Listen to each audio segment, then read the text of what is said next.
என்னங்க என்னங்க அண்ணே அண்ணே, ஒரு முக்கியமான விஷயம்.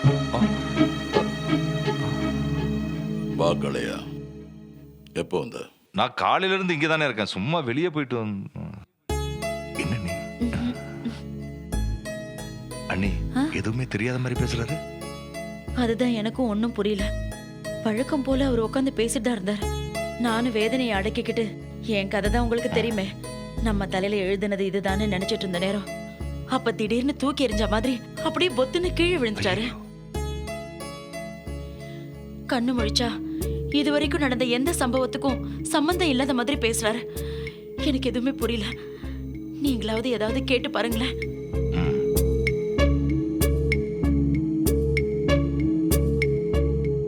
அண்ணே என்னாச்சுண்ணே உங்களுக்கு? அண்ணே என்னாச்சுண்ணே? எனக்கு சரியா ஞாபகத்துக்கு வரல காளையா. ஆனா நல்லா அடிச்சு போட்ட மாதிரி தூங்கி எழுந்தா எப்படி இருக்கும் அப்படி இருக்கு என் உடம்பு இப்போ. நான் தூங்குறதுக்கு முன்னாடி நடந்ததெல்லாம் எனக்கு ஞாபகம் இருக்கு.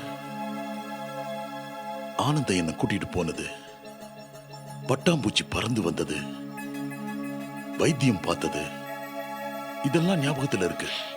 என்னங்க என்னென்னமோ சொல்றீங்க? இருங்க நீ அண்ணே, அது என்னமோ பட்டாம்பூச்சி வைத்தியம் அப்படின்னு சொன்னீங்களே, அது என்னண்ணே? அது காளையா, நான் தோட்டத்துல வேலை பார்த்துக்கிட்டு இருந்தேன். அப்ப ஆனந்த அங்க ஓடி வந்தா. அண்ணா உடனே புறப்படுங்க, முக்கியமான ஒண்ணு உங்களுக்கு காட்டணும்னு சொன்னா. நான் என்னடான்னு கேட்டேன். அதுக்கு அவன் எனக்கு விவரமா சொல்ல தெரியல, நீங்க நேர்ல வந்தா நான் காட்டுறேன்னு சொன்னான். சரின்னு நானும் உடனே அவனை என் பைக்ல பின்னாடி உட்கார வச்சுட்டு அவன் சொன்ன இடத்துக்கு கூட்டிட்டு போனேன். அது எந்த இடம்னு ஞாபகம் இருக்கானே? வீரனூர்ல இருந்து ரொம்ப தூரம். அது ஒரு ஒதுக்குப்புறமா இருந்துச்சு. அது ஒரு மலைப்பிரதேசம்னு வச்சுக்கேன். இடத்த பார்த்ததுமே சரியில்லைன்னு வண்டியை நிறுத்திட்டு, என்னடா ஆனந்தா இங்க எதுக்குடா கூட்டிட்டு வந்தேன்னு கேட்டேன். அவன் பதிலே சொல்லல. ஆனா ஆனந்தா அமைதியா நின்றுகிட்டு இருந்தான். எதையோ கூர்மையா பார்த்துக்கிட்டு இருந்தான். அது எனக்கு கள்ளத்தனமா பட்டுச்சு. நான் உடனே அவனை என்னடான்னு அதட்டி கேட்டேன். அப்ப பார்த்து காளையா, 4-5 வண்ணத்து பூச்சிங்க இருக்கும். நான் இதுவரைக்கும் அப்படி ஒரு அழகான வண்ணத்து பூச்சை பார்த்ததே இல்லை. சரசரன்னு பறந்து வந்துச்சு. என்னடா ஆனந்தா இதுன்னு கேட்டேன். அதுக்குள்ள அந்த வண்ணத்து பூச்சி என் முகத்துல எதையோ துப்பிட்டு பறந்து போச்சு. துப்புன உடனே எனக்கு 2 கண்ணுமே தெரியல காளையா. நான் பதறி போயிட்டேன். அதுக்கப்புறம் ஆனந்த என்ன ஒரு வைத்தியர்கிட்ட கூட்டிட்டு போனான். அவரை பார்த்ததே எனக்கு பிடிக்கல. திரும்பி வந்துடலான்னு நினைச்சேன். ஆனா அந்த வைத்தியர் பச்சையம்மனோட பக்தன்னு சொன்னாரு. அதனால அவரை நம்பினேன். அவர் என் கையை தொட்டதுதான் எனக்கு தெரியும். அதுக்கப்புறம் இப்பதான் நான் முழிச்சு பாக்குறேன். அண்ணே ஆனந்த் இப்ப எங்க? இவரு கீழே விழுந்த உடனே ஆனந்த காணாம போயிட்டான். எனக்கு சுய நினைவு வந்துருச்சுல்ல, நான் ஏதாவது செஞ்சிருவேன்னு பயந்து ஓடி இருப்பான். அதானே அவங்ககிட்ட ஏதோ தப்பு இருக்கு, அதான் ஓடி போயிட்டான். நிச்சயதார்த்தம் முடிகிற வரைக்கும் இருந்தவன் இவர் கீழே விழுந்த உடனே எதுக்கு காணாம போகணும்? நிச்சயதார்த்தமா? யாருக்கு நிச்சயதார்த்தம்? நம்ம நந்தினிக்கு தாங்க. நந்தினிகா? எப்ப நடந்தது? என்ன சொல்றீங்க? அண்ணே இது ரொம்ப அநியாயம்னே. அண்ணியோட அண்ணன் பொண்ணை கேட்டு பையனையும் கூட்டிக்கிட்டு கையில கடாயோட மேலதளத்தோட வந்தாருண்ணே. நீங்க தான் அவரை வாசல்லே நிப்பாட்டி வச்சிட்டீங்க. அன்னைக்கு வலுனூர் ஜமீன்தார் நம்ம வீட்டுக்கு வந்தப்போ நான் கோபால் தம்பி கிட்ட சொல்லி விட்டேனே, இந்த கல்யாணம் வேண்டாம், இது நடக்காதுன்னு நான் அவ்வளவு தூரம் சொல்லியும். இத முடிவு பண்றதுக்கு நீ யாரு? நான் முடிவா சொல்ற, நல்லா கேட்டுக்க. தருண் தான் என் மாப்பிள்ள.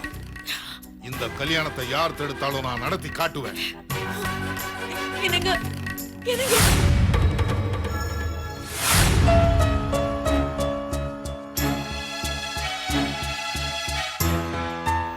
எப்படியோ தப்பு நடந்து போச்சு.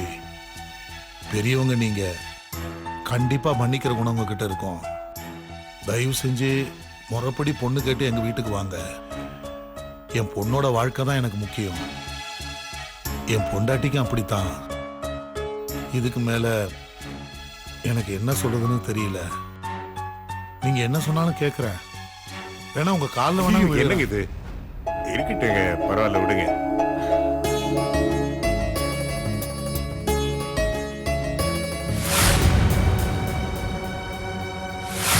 ஏங்க சண்டை போடாதீங்க. இப்ப கூட நீங்க சொல்லுங்க, நான் அண்ணனை போ சொல்லிடுறேன். ஆனா அந்த ஜமீன்தார் பையனுக்கு மட்டும் நம்ம நந்தினியை கொடுக்காதீங்க. அது என்னால முடியாது. இப்படி எல்லாம் கூத்து நடத்தி என் மனசை மாத்திலாம் நினைக்காத. புரிஞ்சுக்கோங்களேன், நீங்களே வேண்டான்னு சொன்ன மாப்பிள்ள தானே. அது எனக்கு தெரியாது. இப்ப நான் சொல்றேன், தருண் தான் மாப்பிள்ள.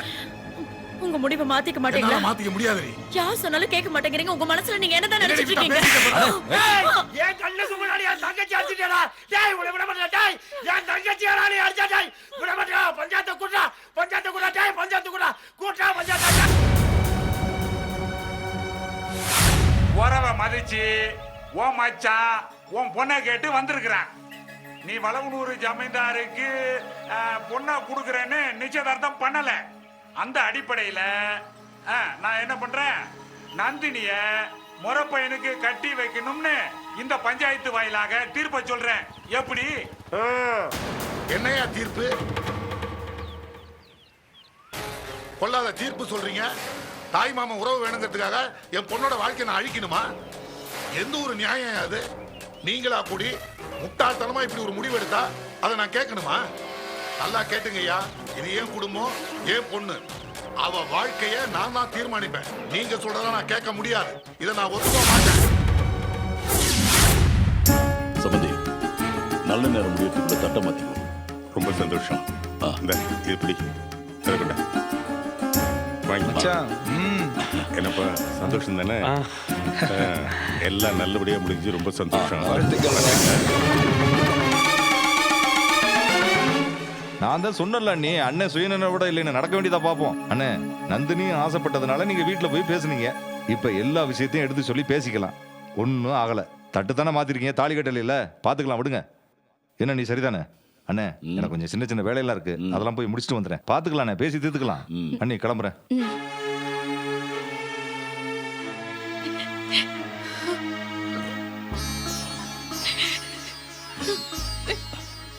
ஏன் அழுற?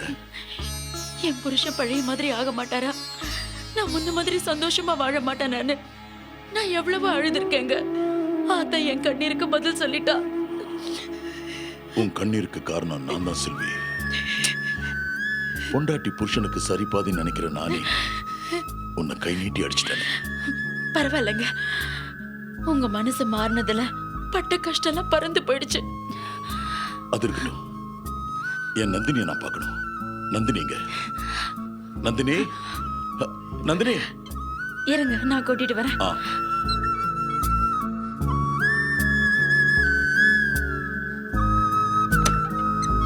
நந்தினி, நந்தினி எங்க போயிட்டா?